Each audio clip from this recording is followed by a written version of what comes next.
Happy Friday. Hi there. Just checking my microphone. I don't think it's picking up well at the moment. Be one moment. The beauty of technology. Here to try us to the end of our days. Okay. So check that's okay. Right. The classic line. Can you hear me now? I can see you. You can see me, but that's the other classic line. Yeah. So you can see me. Is it coming through all right, the sound? Yeah. Brilliant. Okay. Lovely.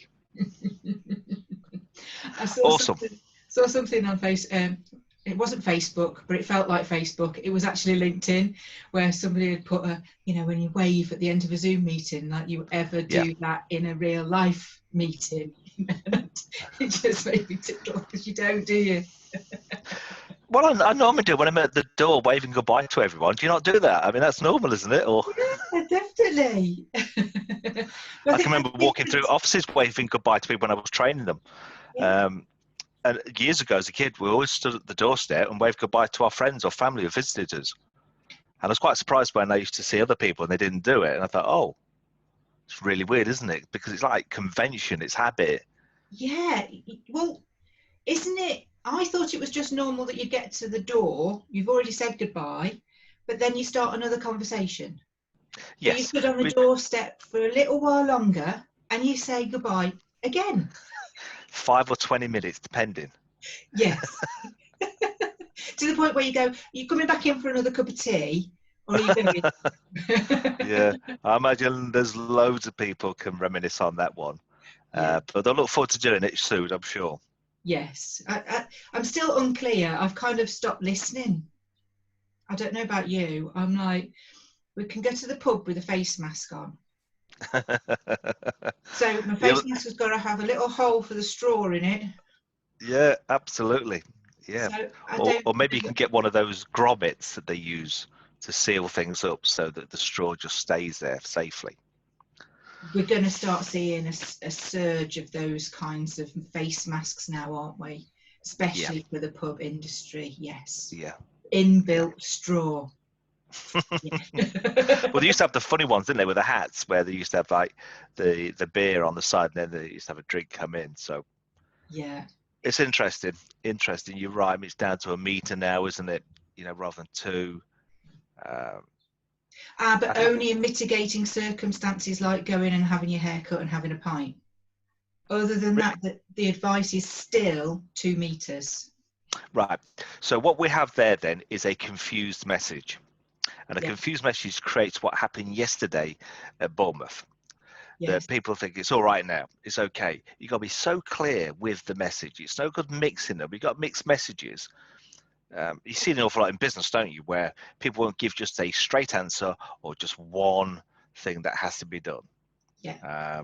I've noticed journalists are very guilty of asking 2 or even 3 questions when they get an opportunity. Yeah, what's use doing that? Where do I questions start are meant to lead on. Yeah, that's right. Yeah, I know.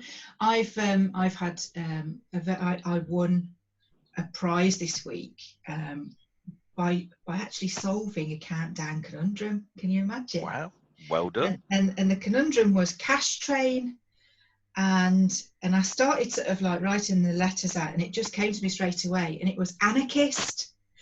Oh, right. Not an anarchist at all, but I won this prize, and it was a review of my LinkedIn profile, which is fantastic, and I got it the same day, and I was watching it back, and where you're saying about mixed messages, I do it, and I hadn't even realised. You think that you're being useful and helpful by putting all of your contact details down, but in actual fact, you're just sort of confusing somebody in terms of how they should get in touch with you. Just give them one option. So it goes to show that some things fit for certain situations and others for others. So it was kind of like, wow, insightful stuff. So always useful to have a fresh pair of eyes. It is. I agree with you on that. As you know, I'm launching a new project, Thrive with Gary. And the actual website itself, on purpose, only has one way of contacting me, and that's to click on the free 15-minute discovery session. Simple as that. I think at the very bottom, in the smallest of print, there is contact details there. And that's just done there to assure people. But I sat back and I thought, I just want one way for people to contact me initially. Yes. And if they can't do that, fine, that's okay. And a lot of people will say, oh, but you're missing out on opportunities. No, that is my strategy that I want to follow and measure. Now, if you've got 2 or 3 things happening, you can't measure it really, can you? No. And of course, if you say, well, I'm always on the phone, then they're not going to phone you, even though you've given the phone number. Correct. How can you say all of that in an email? They're not going to really. And am I ready for a discovery call? What is it I'm going to discover? So yeah, it was quite, it was quite, it sort of pulled me up sharp this morning as I was watching. I was like, oh, that's great. That is great, because there's not many times something comes along and goes, Wendy, you need to be doing this instead. Yeah. And you go, yes, I do, because that is right, not just your opinion. Yeah. That's right. That's right. And that's important, actually, as a good clarifier from opinion and right. Yes. And first of all, I've always said it, I'll always say it, I think opinions are very, very important, because that's our viewpoint and it's other people's viewpoints. So by understanding that, that's fine. But then when you come to actually the test and measure aspect, the opinion has to be put to one side, and then it's the facts as you see it. And yeah, I totally agree. That's interesting for you then, to have that wake-up call. Yeah, and even to the point where, I call myself a professional chatterbox. That's only really pertinent to the people that know me. Yes. And the people that know me all love it. And you go, oh, that's great, then I've made a good move there. It was a bit of fun, and I can have a bit of fun with that. That's fine. But actually, the people that don't know me will be offended. So it's just about how you view the world, and through whose eyes you view that. Correct. And then it's about staying in alignment with who you are, and not just trying to please and fit into a box. And I really don't like being fitted into a box, but no, because I think you've got to have that sort of capacity to stand out from a crowd and the noise that there is out there. True. But also having the courage to let someone else give you feedback and then actually listen to it, I think is vital, because even though we might think, it's the best thing, the ego can often get in the way, where you're right, for the people that do know you and the professional chatterbox, that's great. And yet it's interesting that you've picked up on that. I think what it's all about is lessening the obstacles or getting them out the way. So we want the least line of resistance, don't we, for people when they want to contact us, or if we want to be doing business. As they get to know us, then all the other things can then stack up. Yeah, that's part of it's a bit like a relationship, isn't it, in many respects, that you can't go all guns blazing, I suppose, but normally with your best attribute, and that's it, not all 27 of them. Yeah. And it's, to my mind, I think that's showing that I'm approachable. Yeah. In actual fact, it's having the opposite effect. Interesting, isn't it? So I'm always happy to, and I was talking to a guy at the beginning of the week, and I said, look, I am the sort of person that knows my own mind. So if there's something that you think I should be doing that I'm not, I have to be told. But not just, you don't have to be bossy about it. You just have to state the case for it, and I will listen. And by allowing him that insight as to my makeup and how I think, it was fantastic. So you've got to be clear, I think, in how you want to communicate and how you want to be dealt with as well, don't you? So I'm reminded of the phrase, the truth will set you free. but at first it will piss you off. Yes. And that is so true. And interestingly, it's like when people say, "Oh, the truth." Um, I'm always reminded about perspective and perception. So there are truths, and then there are your truth and my truth. Yeah. So my truth might not be your truth. Yeah. So when people, it's interesting, this is where conflict can often come in because they believe they're being true. However, if they don't understand the audience perspective of what true is for them, then they will come across a bit of a tongue twist as being untrue or untrustworthy. And I think having the courage, first of all, to open up, and it's a bit like therapy. It reminds me of therapy years ago, that to become a psychotherapist, I had to go through the therapy myself, a bit like physician heal thyself. And the interesting thing is that most therapists will not go through therapy for themselves for many reasons. I know that I was resistant for quite a while. And when I reflect back on it, it's the understanding of knowing that when you commit to go through that therapy, you're going to put yourself in a very vulnerable position. You are going to be probably saying things and explaining and sharing things you haven't told a living soul, and then you're going to have to probably speak out about things that are the worst things you could ever imagine to a complete stranger. And then there's all those judgments, and yeah, it's really interesting once you've gone through that experience. I was about to say process, it's not, it's an experience. And then you reflect back, of course you can help another human being with their suffering and their issues because you've gone through the mill, Yeah. definitely. And so you can't, I suppose it's like not expecting someone else to do something you're not prepared to do. Yeah. I It's like mean, sitting on a hot seat, isn't it, Wendy? You know, you put yourself forward there, and I admire that. Yeah, because sometimes, the ego's bound to get in the way. We're bound to feel, oh, it's my baby, I created that. What was it like for you? What was that first response that you got when you realized? do you know what? I had a deepening respect for the lady that had given me that advice. Yeah. I think she's a lovely, lovely lady anyway, and admire what she's doing in her own business. And it's just the way that she was speaking to me through this video. We weren't interactive at all. She was going through a process Right. and explaining things, and it was interesting because it sort of goes back to that perception and perspective again, doesn't it? It's like Yeah. her eyes to my eyes, so a differing of opinion and Yes. a differing of knowledge. It goes back to the 1 meter, 2 meter. It goes back to the I think Yes. I'm going forward, and actually I'm not. I'm going backwards. So it also leads to that. Yeah.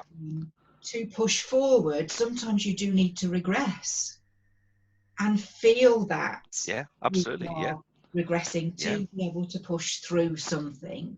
So yeah, it's and like counsellors, most of the counsellors that I know, have met or have spoken to through the course of my life, become a counsellor from a different walk of life because they went through a traumatic experience, went through the counselling experience themselves, and realised that there was so much more that they could do to help because they understood it. They had an empathy. Yeah. They had, Absolutely.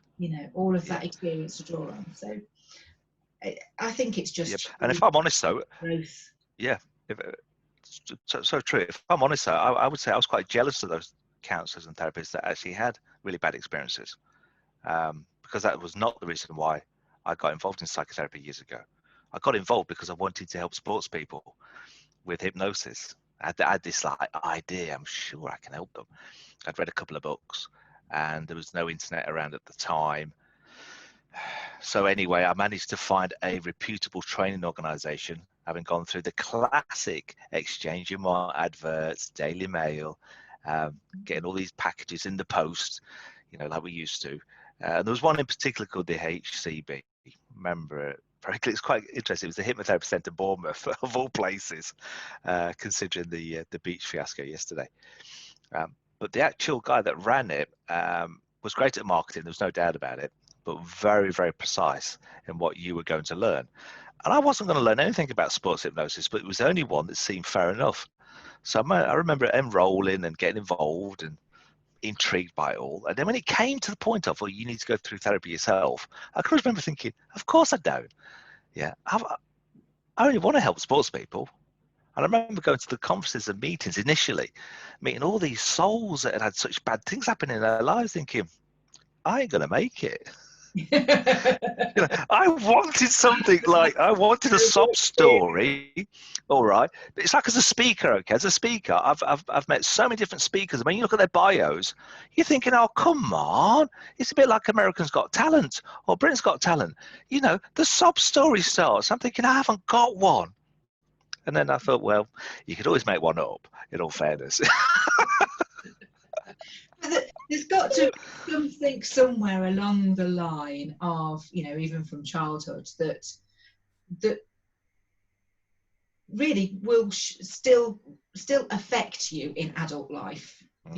Oh, it did. For everybody. Oh, yeah. It's got to be. Yeah. I mean, when it comes to sob stories, flipping heck, my life has been so colourful. My mum has had such a life, and I've seen so many things. But I don't ever draw on any of that to push or promote myself, because they're personal things, really, Yeah. But I do think and feel, I guess, that it's kind of like the ace up my sleeve. It's the card that's my secret that I can play, because I know that I've seen so many things that there's not much that's going to shock or disappoint me, if that makes sense. Yeah. So. Yeah, absolutely. And I think it's drawing the context around it as well, isn't it? Depending on the business. For example, if you look at the business side, if you were involved in grief counseling, for example, then you could back up the fact, why am I going to see you? You don't have to go into great detail, but you could sort of create a peppered story around your life experiences, where most people think, oh, okay, fair enough then, because then they've got some sort of rapport going, haven't they? They want to feel connection to. Yeah, that's right. Absolutely. Absolutely. Yeah. So, I mean, with regards to wanting to pull things from childhood and even sort of like early adult years that can actually have an effect. I've definitely got a lot of rapport with people that have had issues there. You don't have to talk about it. It's a way of understanding. It's interesting though that the psychotherapy side does come out when you're actually working with salespeople, because a lot of them are little wounded soldiers, both men and women. Why do they go into sales? Well, I wanted to be a cold caller when I was at school. Did I? Do you know, I always knew that, Wendy. There's a great headline, all right? That's going to be a great headline to promote this one, I think. I always wanted to be a cold caller at school. And what we'll do, we'll set up some spoof some spoof video with the theme music for Romeo and Juliet. That's the one that Simon Bates used to use on our tune. So we'll get it going for you. You see, I was thinking Grain Chill music. Oh, okay. Again, that's more upbeat, isn't it? So I can't help myself. I've got to go to the deep side, the dark side first. And then we'll get the Grain Chill music for you, Wendy. It's true though, isn't it? I think we spoke about this in the past, that people don't just jump in both feet saying, yeah, I want to be a saleswoman, or I want to work on telephones. And entrepreneurs, they do it because they've got a good idea, but ultimately they're chasing a lifestyle. That's what they're looking for. They don't realize that they're going to have to do 80 to 120 hours a week to get them to that lifestyle. So that regression kicks in again, doesn't it? And of course, sales and marketing is all part and parcel of being able to push that business forward. So the closer you get to doing that right, the less hours you have to put in. That's right, yeah. I So agree. you get closer to the lifestyle. But of course, it's just the same. When I'm training the sales teams, you can see the hierarchy. It's like a pack when you've got a lot of people together. Yeah. You can see the one that is the most outspoken personality. You can see the one that sits back and listens, takes it all in, and just steadily performs. And there's those in between. And when you get them on their own, they're all people that are just going, I don't understand my results. I don't understand what, I'm being judged. This, what are they going to say? What are they going to think of me? And it all comes down to fear of rejection, but basically it's fear of something, not performing, being judged, whatever it is. Am I going to get my commission? The knock-on effect that I can't, pay. I can't buy that lovely 3-piece suite for my wife. Absolutely, yeah. Absolutely, yeah. It's Yeah. about Yeah. getting alignment again. It is. It is. And I think also you're right about that. There's so many little fears there, worries, concerns. We've talked about social anxiety in the past. And that's the fear and worry about what other people think about us. And also then the self-esteem, which we feel and which we like ourselves. And in the sales arena, I've often found, some of the very top performers, both men and women, generally speaking, their social anxiety is fairly low, because they've literally just pummeled it out of themselves to succeed. Self-esteem sometimes will go up and down. This is interesting. I remember a client came to see me about probably 6-7 years ago, and she said, "Oh, I don't think I'm as successful as I need to be in my life and in business, etc." We got chatting away. I said, "Well, what do you mean not successful?" "Well, I don't know. I just don't think that I'm worthy of what I achieve." Anyway, it turns out that the previous weekend she'd only picked up a check for £1 million as an extra bonus for the deals that she'd been doing in the city. And I said, "Oh, okay, that's quite interesting, really. So you picked £1 million, or what was it about that wasn't success for you then?" And she sat there for a bit, and she said to me, "I reckon it could have been £1.5 million." So again, it's that perception and perspective, isn't it? From one people. Expectations. What were her own expectations that she'd set herself? Yes, that is exactly what it was all about. She was forever setting expectations in her mind, which part of her knew she wouldn't or couldn't achieve. So therefore, she could always beat herself up. The interesting thing is when that pattern emerged, and it's like most things in life, we can be so deeply entrenched we don't see it. When that pattern emerged of her self-destruction, I can always remember the conversation of her going, "Oh, so I've been creating this, have I?" I said, "Well, there's no one else in your head, is there?" She goes, "Oh." Then she told me how much she'd spent on all the different therapies and all sorts. We're talking tens of thousands of pounds. I went, "Oh, that's interesting." I said, "So how do you feel?" Interesting too that she doesn't value money by spending so much money on the therapy. Oh, absolutely. Well, it was interesting when she came to see me. I remember I said, "Well, no, I'm not here to fix you. In all fairness, you've wasted too much money doing that." And she was a bit perturbed. Said, "Well, I can afford to pay for whatever I want." I said, "Yeah, but that's the issue. That is the issue. You think you're going to pay for someone to fix you. I'm not going to fix you. So you and I either work together, or you can find someone else who's gullible, because I'm not going to be gullible for you." But near that very end, it really was. Magic wand. Yeah. Bobbity boo. Pink. Yeah, it's not that easy. Is it? Well, it can be. It can be. When I was doing the hypnosis side, I'd have little swinging watches, a whole lot for them if they wanted it. But for this particular person, that would not have worked. But I did say to her, the crux was, okay, so you realise now about your patterns, blah, blah, blah. Is it really about success, or is it about you just deciding what you really want to do in your life? And I shut up. Probably 10 minutes really quiet. Because you and I know in sales, he or she who speaks last has lost. And what that means is they've bought the deal. And after 10 minutes, she looked at me and she goes, yeah, I know it's up to me. And that was it, really. Off she went, happy as Larry, or Larette, maybe. And yeah. Was never to do with the money. It's interesting. Never. The money actually was a demotivator for her. The more she got, the more demotivated she was. And that's, I think, a really, really interesting concept that is highlighted now, with health and wellness being at the forefront of everybody's mind. Yes.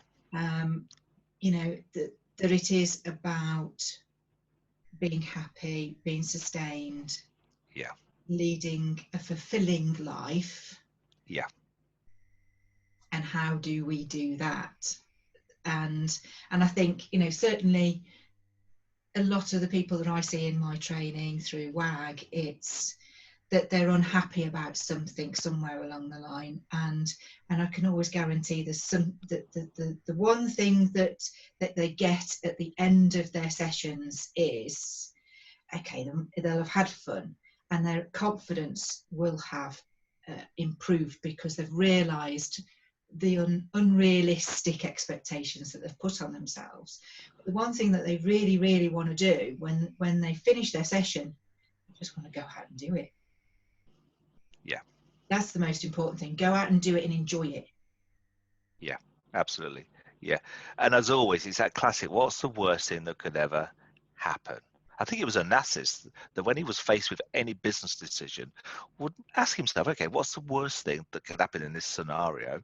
And when he realized what the worst thing was, the next question he would ask himself would normally be around, can I apply myself to do what I have to do to deal with the worst thing? And that's it. You know, the worst thing that could happen for many people is not doing what you and I are doing now, and that's doing a video and talking live with no script. Yeah, there's no agenda, because they would feel out of control. And yet, the more that you and I have done this, the more it's been developing, hasn't it? Yeah. And definitely. I mean, it was like about 10 to 9, and I was thinking, oh, I'm going to be talking to Gary soon. What we're going to talk about today? 10 minutes preparation. Gosh, that's a lot. Well done. The thought came, went, and then I was interrupted by the 11-year-old, you know, who said, morning, Mum, I'm going to do my homework, I'm going to tidy my room, I'm going to make my bed, blah, blah, blah. And I was like, okay, then I'll see you later, and we'll go and walk the dog together. Awesome. That's great. You know, it's Friday. Can't believe it. I know, it's flying by, isn't it? We're leaving June behind and going into July.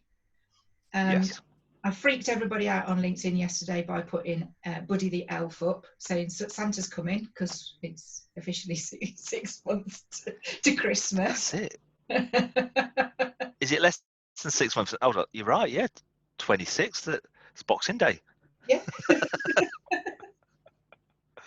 Oh, the great illusion. I'm not going to upset any kiddie winkies. I'm not going to do that. But the great illusion. Unbelievable.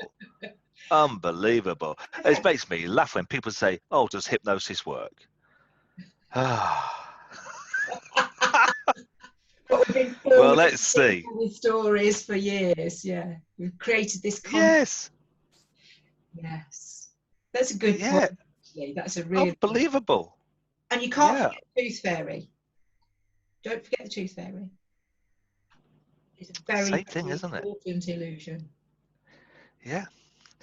Yeah, but in what can I say? In the magnitude of the economy relies on the biggest lie once a year.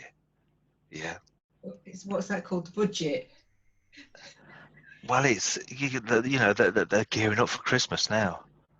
Oh, okay. They see me. We've got to start lying again.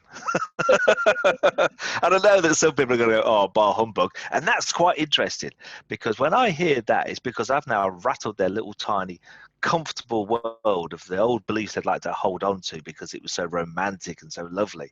And yet, as a kid, when you found out, there were no kids listening to this, that it wasn't real, that was one of probably the most heartbreaking experiences ever.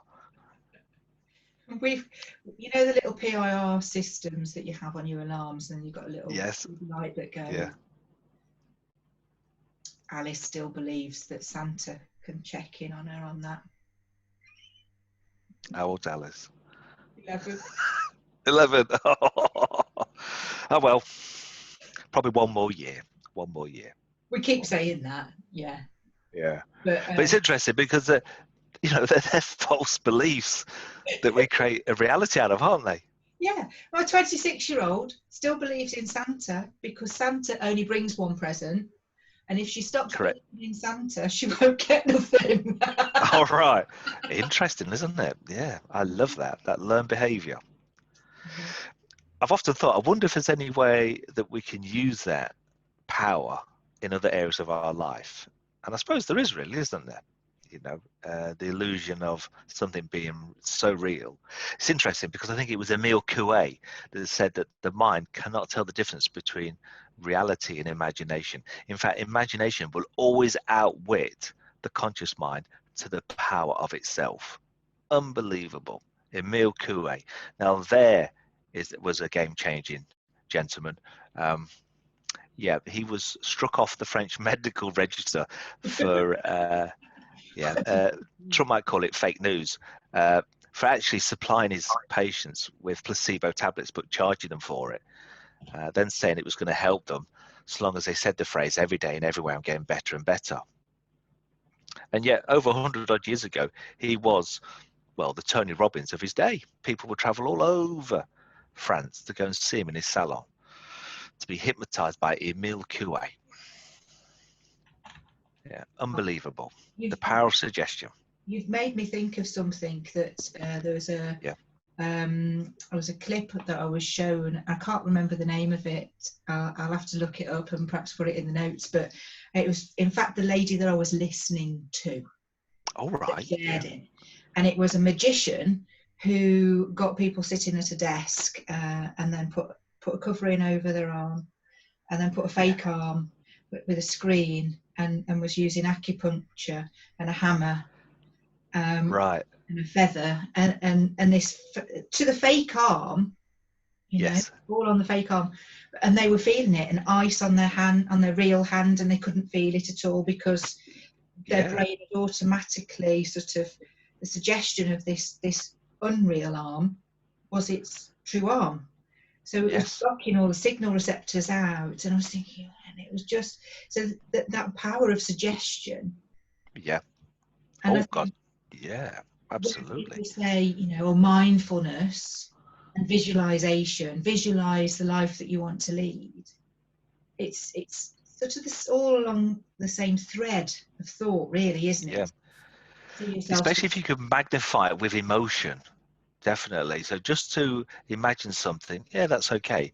But if you can actually increase that emotion with that imagination, then it is a whole new ball game. I can remember many years ago visiting a family in Southern Ireland, and it was for an Irish wedding. So have you ever been to an Irish wedding? No, I'm not sure I'd survive. Right.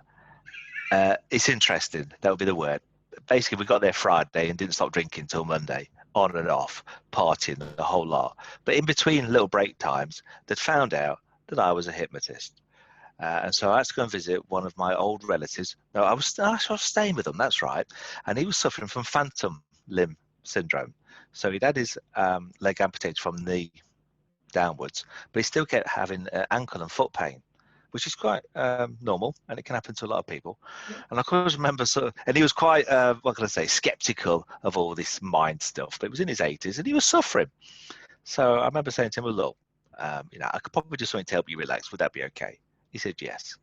So, and I know I could do a lot more than that, but that's all I said. So I started just doing a little bit of work with him, and then very quickly helped him with some suggestions. Well, he had a lovely night's sleep, woke up the next day, and he was absolutely as happy again as my little Larry. Yeah, because it was all about the power of the mind. Yeah, and how it's been wired. Didn't stop there though, Wendy. Oh no, it didn't stop there, because now I've got the gift. I've got the gift because I'm at Southern Ireland. Yeah, so because Gary's got the gift. So then the golf. Your palm with silver, did they? Oh, better than that, Guinness. So I'm playing golf, which I play quite well, badly. And someone comes up to me and says, the golf captain's been in bed for a few weeks with a bad back. Any chance you can see him? I said, I'm over here for a wedding. I'm half steamed on Guinness and I'm trying to play golf.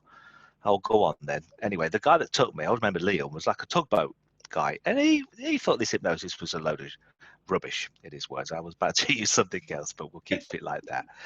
But anyway, he said, I'll take you around there. I'd offered to go. Why not? And the guy's in absolute pain, lying in bed. I always remember seeing him. I said, look, you know, have you been under the doctors? They said, yes. I said, well, I'll have to have someone stay with me then whilst I'm just chatting with you. And again, I said to him, look, I'll see what I can do. So I did a very deep session of hypnosis, relaxation, to do with him feeling more in control. Anyway, he has, again, another amazing night's sleep, and he hadn't slept for about 9 months properly.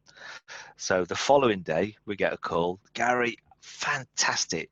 The Guinness is all on him. So, we had a great party time. And then I realized that if you do hypnosis and you've got the gift, you can live forever in Southern Ireland on Guinness. Yeah. But again, it was all to do with the mind-body connection, and I'm always reminded of that. In sales in particular, of marketing, you're right about, if you can visualize, but if you can completely get that emotion turned right up, I mean, why not imagine that you can not only hit your target, it's no good hit, if you hit a target, that's no good. Okay, and I'll tell you why that's no good, because I was taught how to break solid block of wood, karate style. And if you only hit the wood, it will never break it. You've got to imagine going through the wood. So I'll often talk to people about that analogy and say, well, look, your target's 100K a month, but why don't we aim for, say, 150, 175 in your mind's eye? And if you nearly get there, you and I know they're going to go through that, aren't they? They're going to smash it, literally. But if you focus on 100, there's a good chance 80% will only hit 60 or 70K. So they're 20% short already. So that's I don't know about what you think about that, Wendy, but the mindset around that, I think, creates a lot of tension, always wanting to hit the target. What do you think? I often use the analogy, if you aim for the moon, you'll be amongst the stars, but imagine which cosmos you could find yourself in. Yeah. It's just taking that, moon and stars analogy a bit further, isn't it? And interestingly, you were saying you've got the gift. It certainly, I've found this, it's been heightened in the last few weeks, but something that I've always been aware of in my power up sessions. Usually I've fixed the problem in 5 minutes. We might have an hour or 2 hours together. Yeah. But we hit the problem, we solve the problem in about 5 minutes, and they're going, that's all I needed. But the knack then is not to give it away in the discovery call. But you can blatantly see that has happened, and I've gone, oh, well, I'm giving, that's good, but actually I've just done myself out of being able to reinforce that thinking process and the experience. Yes. Yeah, absolutely. Absolutely. If the clock's running, the meter's running, then the fees have to come in on it, whether it's 5 minutes or 5 hours. It's the result as well, isn't it? Yeah. It's the result. I've had that many times. I've had that even in networking events that I've been doing recently on Zoom calls, where we go into like a private room. Within 3 or 4 minutes, the other person's feeling awesome. I think, hold on a minute, let me get my card machine out, shall I? But you can't do that. It's networking. But yeah, but then you're leaving something with them that will stay with them, and they'll recognize that feeling. That's right. I normally say, look, if you don't refer 3 people to me, not only will your problem go away, but it'll become 10 times worse. And that's called outrageous hypnosis. Yeah. And for anyone watching, I'm only teasing. All right, 20 times worse, not 10. Yeah, it is just a sick sense of humour. Correct. Absolutely. Nothing wrong with that. Nothing wrong with that. No. So, again, have we had a good time this morning? It's been great to catch up with you again, Gary. I hope everything's all right in your world. Yes. Yeah. Fantastic. Yep. Working, as you know, with my new little project. Interesting. Been working on something completely different. I think called ClickFunnels, which I know a lot of people know about. However, wow, that's been a stretch of my comfort zone in many ways. Definitely. Similarly, new website has been, the design has been rolled out across my website. I've been building it. I have been learning about meta tagging and I was going to ask you, what have you noticed since because I know that you went in and you worked on the graphics, didn't you? Yes. So what have you noticed? Anything happening? Or? Don't know yet. This week has been more about that meta tagging and sending spiders across my website and things. And really just getting it verified with Google. It hadn't been done, so I'm hoping that I've got somewhere to start from, and I can test and measure now. Yes, brilliant. And then it will be a question of getting somebody who knows what they're talking about, I think. Yeah. to do it. But take Yeah, as far as you can yourself. There's plenty of that's right. people out there, Yeah. that you can do certain things to a point for free. But yes, then I should be talking ClickFunnels with you, Gary, I think. Because Oh, well, all I can say is interesting. And it's so true when they go, oh, 90 minutes later, it'll be up and running. And it literally was 3 days thinking, 90 minutes? But I think 90 minutes when you fully understand it. yes, um, Interestingly, though, I mean, you've been looking at your website, I'm looking at mine, and a lot of people in business will often pay for someone else to do it. And yet, what I've noticed, the most successful people on the planet, both men and women, are those that have gone through the process themselves quite a few times in whatever they endeavor to do, because they know it, don't they? And I always remember, it was the guy that taught me the hypnosis, Neil French. I'll give him a shout out. Interesting character. I can remember I was standing at the bar at one conference and we were talking about psychoanalysis. And I said to Neil, I said, well, so why do you know then, Neil, that this is probably the best way? And he said, listen, there comes a point when you know it, you know that it is it that does it. I thought, oh. And it wasn't until later on in life that I reflected on that. And as much as when you've thoroughly gone through it, and you've experienced the results, then you know it. I think that's what you and I are probably doing when we're looking at our websites and looking at strategies. That I can pay someone else to do it, and it's quite nice to do that to support them. But I'd sooner know, and then so when I do it, well, I've got an idea what they're doing. And like listening to somebody, and you know that that's it. Yes. Like at the beginning of what we were talking about, and absolutely. And equally, sometimes I have, like at the beginning of this week, I had the head of a law firm have a training session with me. Wow. Go through it. Yes. Before he submitted it, his team, before he let his team loose. Yeah. And it was because it's that understanding, going through it and seeing what it is, and I do think it's important, if you're a big CEO, you need to know how to make the tea. Yeah. Absolutely. Yeah. Those sorts of things, isn't it? Well, it's a bit like Undercover Boss, isn't it? I've always noticed that the most what can I say, future thinking management they've ever come into contact with, they've tended to do that quite a lot. They'll go first. Yeah. They want to check it out. There's one particular woman I remember working. She had an amazing organization, but she definitely wanted to go through the process with me first before she felt confident being able to speak to her senior managers, and then for them before they could then go to the team. It was interesting. It really was. It was a top-down approach, but I think it's one that's very refreshing as well. Definitely. And there's another side to it. So if I hire someone to do something, for example, like a professional, if they tell me, look, this is what we're going to be doing, I go, okay, fine. I will not argue with them, because I'm investing in their experience. All that I ask is that, if possible, I might need a few guidance points to understand where you're going, and there are things that I'd like. And I've found that is probably the best way of working with professionals.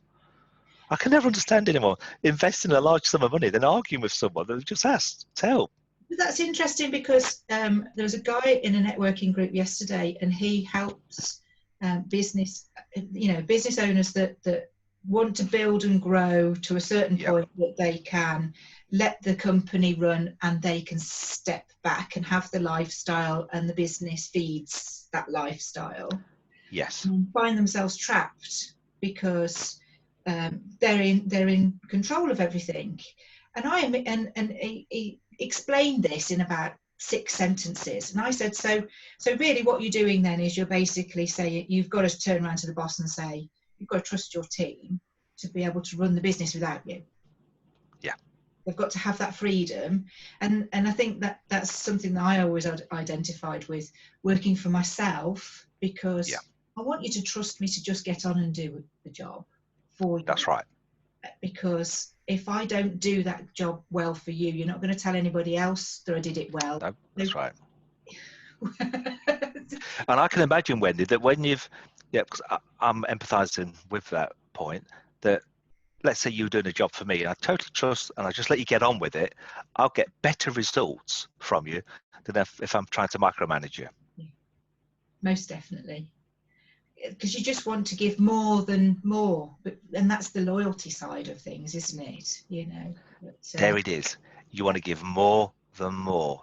Yeah. So the message is, folks, cut out the micromanagement, and you'll get more of the more. Yeah, I love more of more. That's fab. So Awesome.